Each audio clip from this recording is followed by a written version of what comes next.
الشعور ديالكم نتوما كتدخلوا هذه المقابله للجمهور؟ وصراحة حنا الهم ديالنا كان هو انتزاع 3 نقاط ونساو المباريات الأخريات. هذا هو اللي أكد عليه الإطار التقني سيد أنري ميشيل ولا مكتب الرجاء البيضاوي. يعني كنا عازمين خصنا ندخلوا نسجلوا في أول دقائق، وهذا اللي ما تأتى لينا باش يضطر الخصم يفتح اللعب أكثر ونستطيعوا نسجلوا أكثر.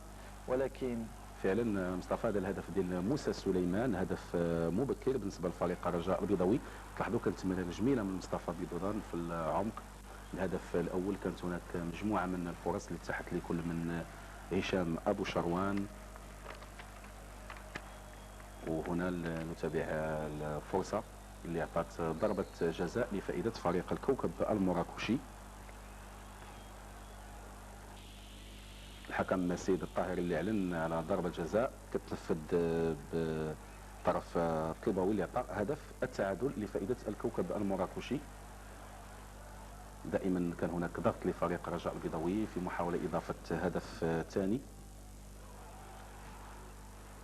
لاحظوا الكثير من فرص التسجيل بالنسبه لفريق الرجاء البيضاوي، علما بانه اقتصرنا في هذا الملخص على احسن الفرص لانه كانت هناك فرص كثيره في المقابله.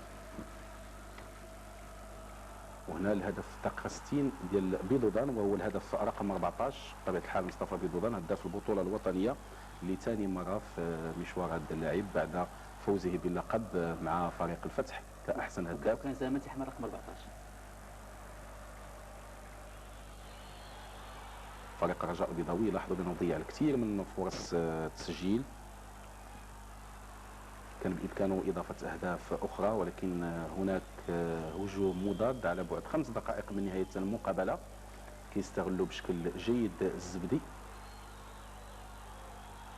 اللي تمكن من تسجيل هدف التعادل. بطبيعة الحال فرحة بالنسبة لأنصار الكوكب، وتعرفون ماذا تعنيه نتيجة التعادل على بعد 5 دقائق بالنسبة للرجاء، ضياع اللقب بالنسبة لفريق الرجاء البيضاوي.